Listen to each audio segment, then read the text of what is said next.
Hello बच्चों, कैसे हैं आप सभी? तैयार हैं एक नया पाठ पढ़ने के लिए? तो आइए शुरू करते हैं आपकी पाठ्यपुस्तक हिंदी कक्षा 8 के स्वर्णिम का एक नया पाठ बाय कोरल पब्लिशर्स।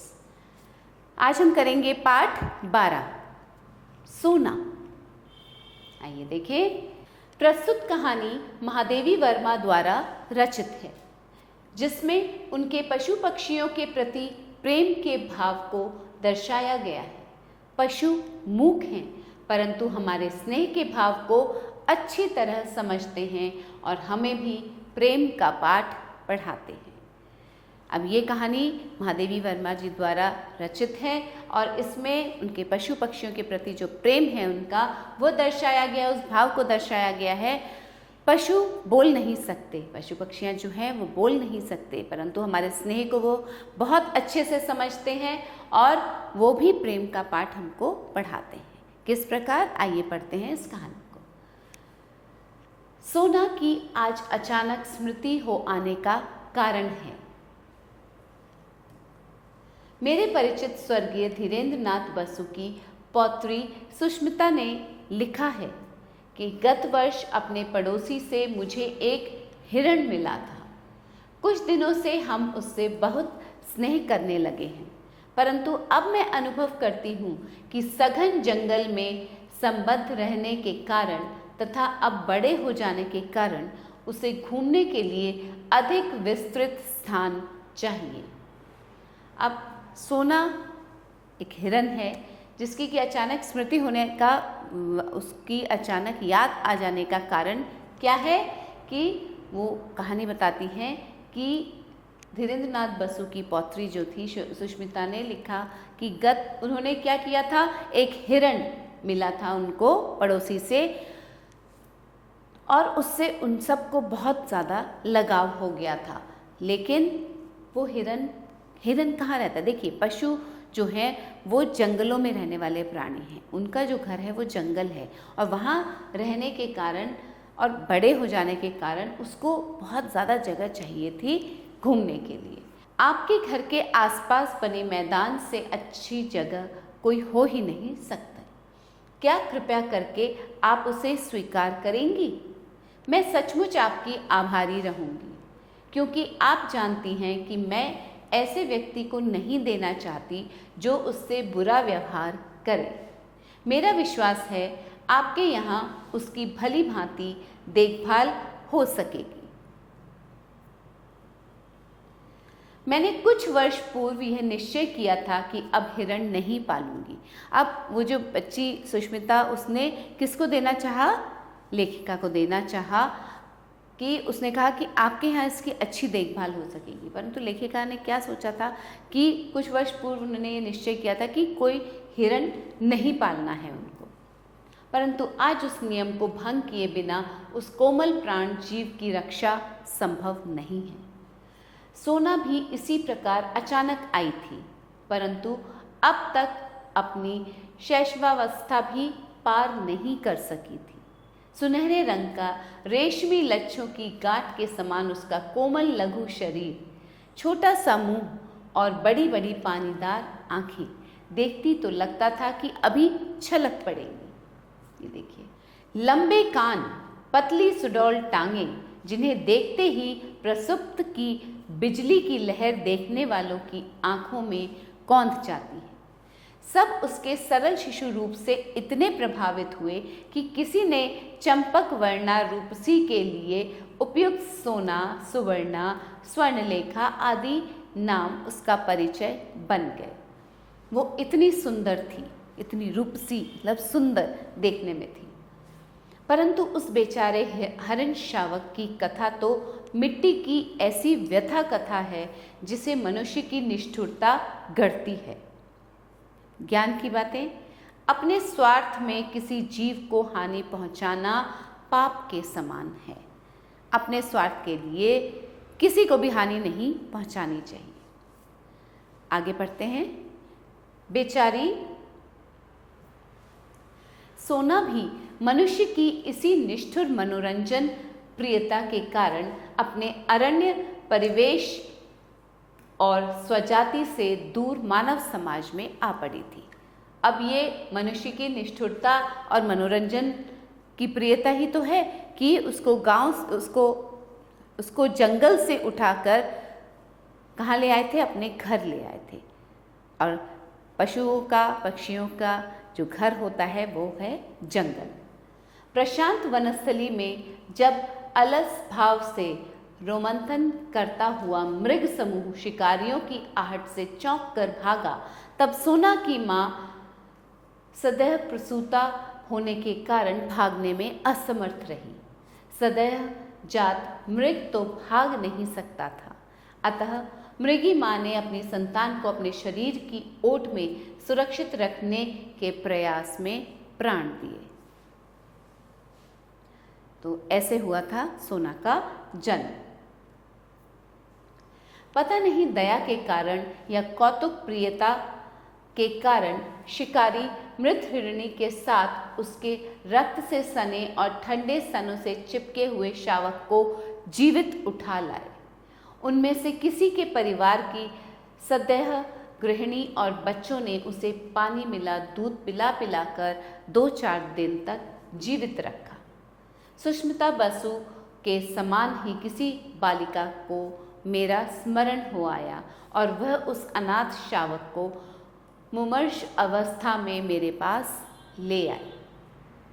शावक अवांछित तो था ही, उसके बचने की आशा भी धूमिल थी, परंतु उसे मैंने स्वीकार कर लिया। स्निग्ध सुनहरे रंग के कारण सब उसे सोना कहने लगे। दूध पिलाने की शीशी, ग्लूकोज, बकरी का दूध आदि सब कुछ एकत्र करके उसे पालने का कठिन अनुष्ठान आरंभ हुआ। अब सोना को बचाने का प्रयास किया जाने लगा, क्योंकि वह जिस अवस्था में आई थी उसे बचाना बहुत मुश्किल था। उसका मुख इतना छोटा था कि उसमें शीशी का निप्पल समाता ही नहीं था। उस पर उसे पीना भी नहीं आता था। फिर धीरे धीरे उसे पीना ही नहीं, दूध की बोतल पहचानना भी आ गया। आंगन में कूदते फांदते हुए भी भक्तिन को बोतल साफ करते देखकर दौड़ आती और अपनी तरल चकित आंखों से उसे ऐसे देखने लगती मानो वह कोई सजीव मित्र हो। शुरू में तो सोना को दूध पीना तक नहीं आता था, निप्पल भी उसके मुंह के अंदर नहीं जाता था क्योंकि उसका मुंह बहुत छोटा था, परंतु धीरे धीरे उसे दूध पीना भी आ गया। और फिर तो वो बोतल जैसे ही देखती थी, कोई भी साफ कर रहा होता था बोतल उसकी, वो दौड़ कर आकर अपनी चकित आंखों से उस बोतल को ऐसे देखती थी जैसे वो कोई सजीव प्राणी। उसने रात में मेरे पलंग के पाए से सटकर बैठना सीख लिया था, पर वहाँ गंदा न करने की आदत कुछ दिनों के अभ्यास से पड़ सकी। अंधेरा होते ही वह मेरे पलंग के पास आ बैठती और फिर सवेरा होने पर वह बाहर निकलती। उसका दिन भर का कार्यकलाप भी एक प्रकार से निश्चित था। विद्यालय और छात्रावास की विद्यार्थिनियों के बीच पहले वह कौतुक का कारण रही, परंतु कुछ दिन बीत जाने पर वह उनकी ऐसी प्रिय साथिन बन गई जिसके बिना उनका किसी काम में मन नहीं लगता था। सब उसे बहुत प्यार करने लगे। दूध पीकर और भीगे चने खाकर सोना कुछ देर कंपाउंड में चारों पैरों को संतुलित कर चौकड़ी भरती, फिर वह छात्रावास पहुंचती और प्रत्येक कमरे का भीतर बाहर निरीक्षण करती। सवेरे छात्रावास में विचित्र सी क्रियाशीलता रहती है। कोई छात्रा हाथ मुंह धोती है, कोई बालों में कंघी करती है, कोई साड़ी बदलती है, कोई अपनी मेज़ की सफाई करती है, कोई स्नान करके भीगे कपड़े सूखने के लिए फैलाती है और कोई पूजा करती है। सोना के पहुंच जाने पर इस विविध कर्म संकुलता में एक नया काम जुड़ जाता था। कई छात्राएं उसके माथे पर कुमकुम लगाकर सजाती, तो कई उसे बतासे व अन्य खाने की सामग्री खिलाने में लगी रहती।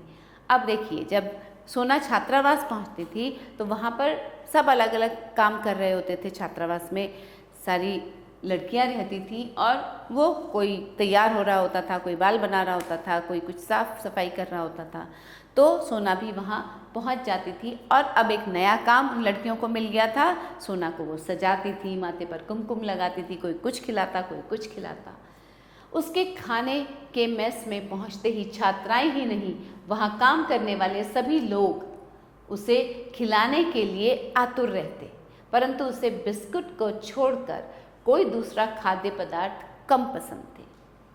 छात्रावास का जागरण और जलपान अध्याय समाप्त होने पर वह घास के मैदान में कभी धूप चढ़ती और कभी उस पर लौटती रहती।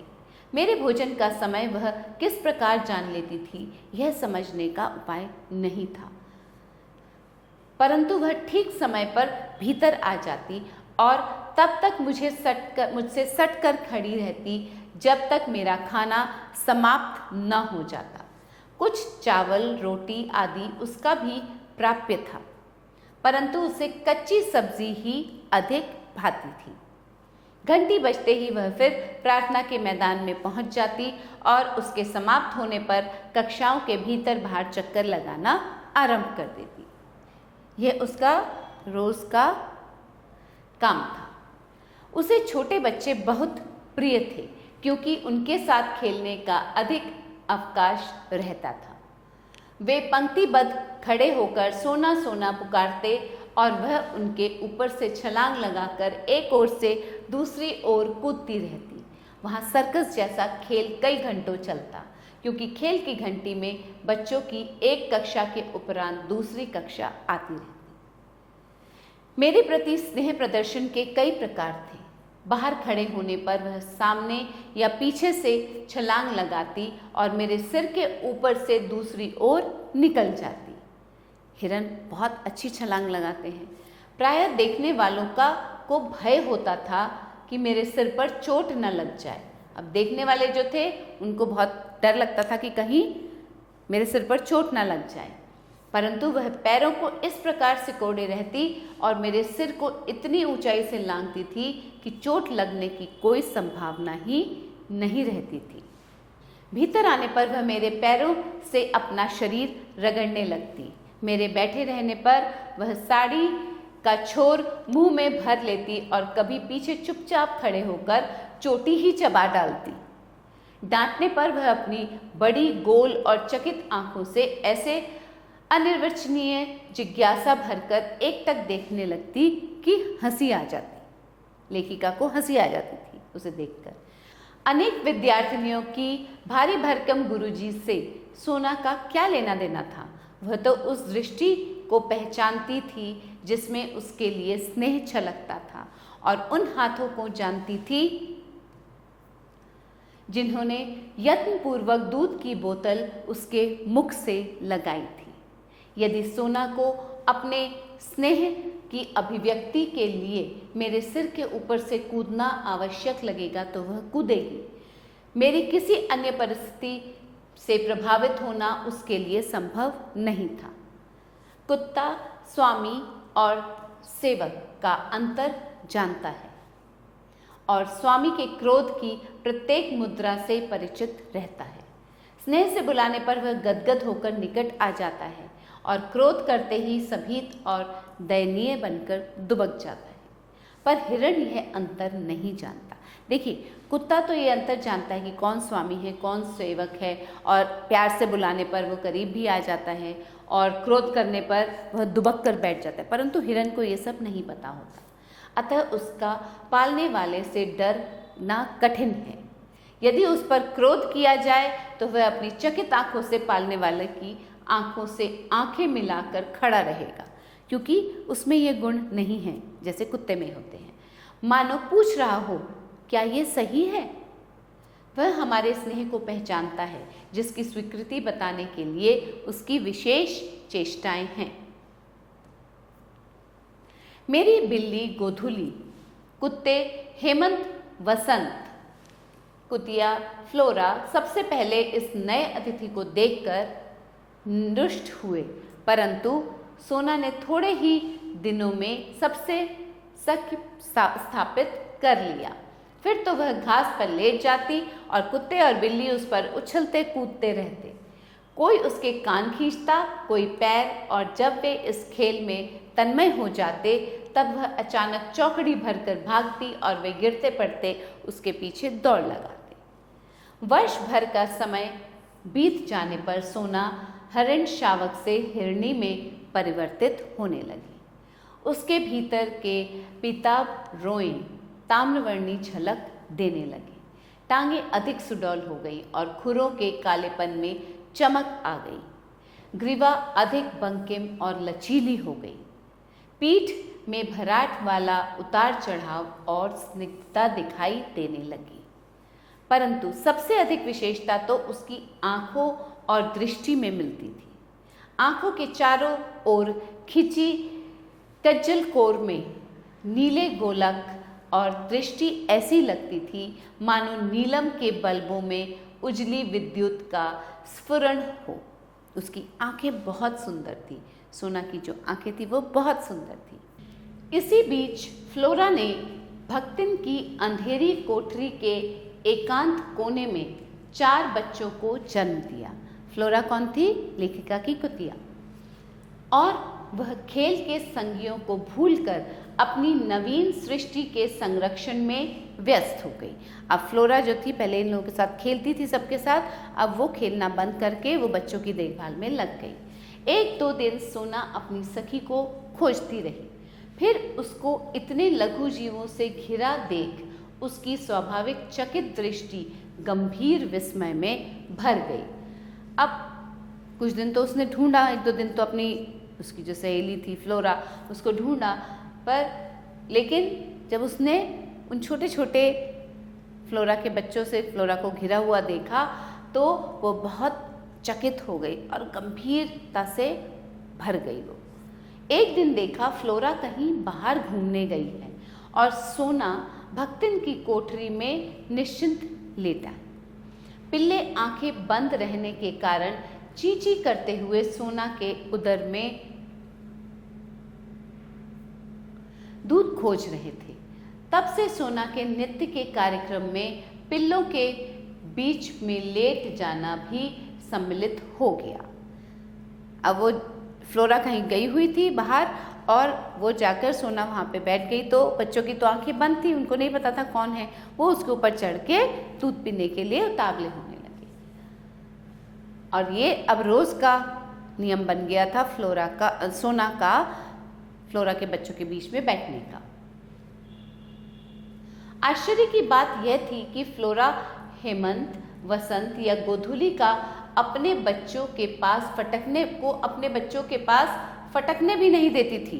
बाकी कुत्ते बिल्लियों को वो अपने बच्चों के पास भी नहीं आने देती थी, परंतु सोना के संरक्षण में उन्हें छोड़कर विश्वासपूर्वक इधर उधर घूमने चली जाती थी। संभवतः वह सोना की स्नेही और अहिंसक प्रकृति से परिचित हो गई थी। पिल्लों के बड़े होने पर और उनकी आंखें खुल जाने पर सोना ने उन्हें भी अपने पीछे घूमने वाली सेना में सम्मिलित कर लिया और इस वृद्धि के उपलक्ष्य में आनंदोत्सव मनाने के लिए अधिक देर तक मेरे सिर के आर पार चौकड़ी भरती रही और सोना इन सब चीज़ों के कारण और भी अधिक खुश हो गई। उसी वर्ष गर्मियों में मेरा बद्रीनाथ का कार्यक्रम बना। प्रायः मैं अपने पालतू जीवों के कारण प्रवास में कम रहती हूँ। उनकी देखरेख के लिए सेवक रहने पर भी मैं उन्हें छोड़कर आश्वस्त नहीं हो पाती क्योंकि इतने जीव जंतु थे लेखिका के पास। भक्तिन अनुरूप तो साथ जाने वाले थे ही। पालतू जीवों में से मैंने फ्लोरा को साथ ले जाने का निश्चय किया क्योंकि वह मेरे बिना नहीं रह सकती थी। सोना की सहज चेतना में न मेरी यात्रा जैसी स्थिति का बोध था न प्रत्यावर्तन का। उसी से उसकी निराशा, जिज्ञासा और विस्मय का अनुमान मेरे लिए सहज था। पैदल आने जाने के निश्चय के कारण बद्रीनाथ की यात्रा में ग्रीष्मावकाश समाप्त हो गया। जुलाई में लौटकर जब मैं बंगले के द्वार पर आ खड़ी हुई तब बिछड़े हुए पालतू जीवों में कोलाहल होने लगा।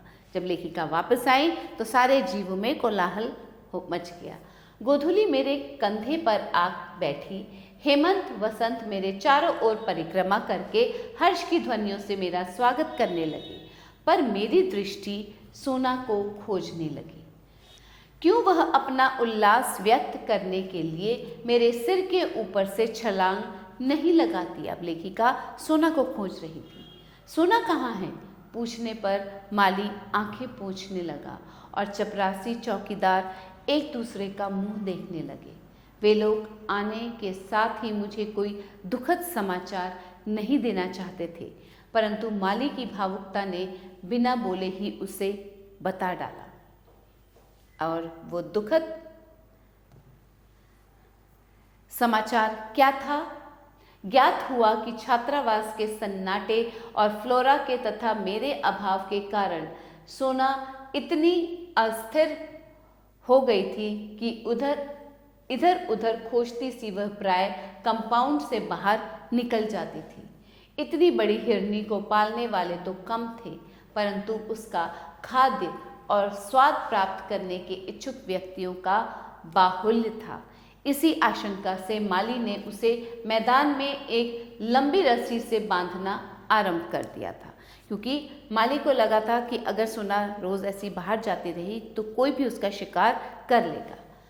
एक दिन न जाने किस स्तब्धता की स्थिति में बंधन की सीमा भूलकर वह बहुत ऊंचाई तक उछली और रस्सी के कारण मुंह के बल धरती पर आ गिरी। वही उसकी अंतिम सांस और अंतिम उछाल थी। और ऐसे ही जब वो रोज माली उसे बांधने लगा तो एक दिन पता नहीं क्या हुआ, किस जोश में या किसी स्तब्धता की स्थिति में वो बंधन भूल गई कि वो बंधी हुई है और उसने बहुत ऊंची छलांग लगाई, जिस कारण बंधे होने के कारण वह मुंह के बल जमीन पर आ गिरी और वहीं उसने अंतिम सांस ली। सब सुनहले रेशम की गठरी से शरीर को गंगा में प्रवाहित कर आए और इस प्रकार किसी निर्जन वन में जन्मी और जनसंकुलता में पली सोने की करुण कथा का अंत हुआ। सब सुनकर मैंने निश्चय किया था कि अब हिरण नहीं पालूंगी, पर संयोग से फिर पालना पड़ रहा है। जब लेखिका के पास वो बच्ची हिरण लेके आई तब उन्होंने सोचा था कि हिरण नहीं पालना है। क्यों नहीं पालना है वो कहानी लेखिका ने यहाँ पर सुनाई, और परंतु फिर भी अब फिर से उनको हिरण पालना पड़ रहा था। और ये किसने लिखी है बच्चों? महादेवी वर्मा जी। आइए आगे चलते हैं। अब पढ़ेंगे हम शब्द अर्थ। स्निग्ध, चिकना, कौंध, चमक जाना, अवांछित, अनचाहा, अनुष्ठान, विधिवत पूजा, स्फुरण, संचरण, प्रवाहित, बहा देना, निष्ठुर, क्रूर, शावक, पशु, शिशु, धूमिल, धुंधला, प्राप्य, प्राप्त करने लायक, स्तब्धता, चौंकाने वाला समय। आइए चलते हैं आगे। अब हम करेंगे अभ्यास। निम्नलिखित प्रश्नों के उत्तर बताइए। लेखिका को सोना की अचानक याद आने का क्या कारण था? जब सुष्मिता एक हिरण को लेकर लेखिका के पास आई उसको रखने के लिए, क्योंकि वो जानती थी कि उनसे ज़्यादा अच्छे से कोई नहीं पाल सकता उस हिरण को, तो तब लेखिका को सोना की याद आ गई जिसे उन्होंने पहले पाला था। नवजात सोना का लालन पालन लेखिका ने कैसे किया? नवजात सोना का लालन पालन लेखिका ने कैसे किया? नवजात सोना को जब बहुत ही दुरवस्था में लाया गया लेखिका के पास, तो लेखिका ने उसके लिए दूध की बोतल, ग्लूकोज, बकरी का दूध, ये सब मंगवा कर उसको ठीक करने की, उसको अच्छे से पालने की भरपूर कोशिश की। सोना का पसंदीदा खाद्य पदार्थ क्या था? सोना का पसंदीदा खाद्य पदार्थ था बिस्कुट। फ्लोरा अपने बच्चों को सोना के पास क्यों छोड़ देती थी? फ्लोरा अपने बच्चों को सोना के पास इसलिए छोड़ देती थी क्योंकि उसे लगता था कि सोना से अधिक अच्छे से उसके बच्चों की देखभाल कोई नहीं कर सकता। सोना की अस्थिरता का क्या कारण था? लेखिका और फ्लोरा की अनुपस्थिति ही सोना की अस्थिरता का कारण था। सही उत्तर पर सही का चिन्ह लगाइए। लेखिका को सोना कहाँ से मिली? शिकारी से, अपने पड़ोसी से, अपनी बहन से, धीरेंद्रनाथ बसु से। धीरेंद्रनाथ बसु से लेखिका के प्रति स्नेह प्रदर्शित करती थी। सोना ऊपर से छलांग लगाकर, लेखिका के चारों ओर घूमकर, साथ रहकर, लेखिका के पीछे पीछे चलकर। सोना ऊपर से छलांग लगाकर।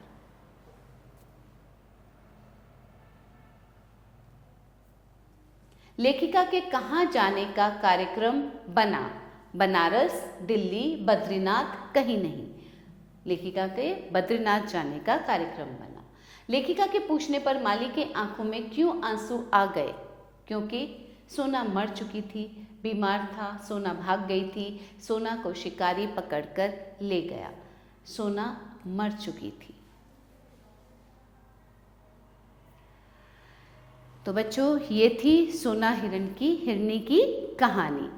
आशा करती हूँ आपको अच्छी लगी होगी। तो फिर मिलते हैं, एक नया पाठ फिर से पढ़ेंगे, कुछ नया सीखेंगे। तब तक के लिए आभार।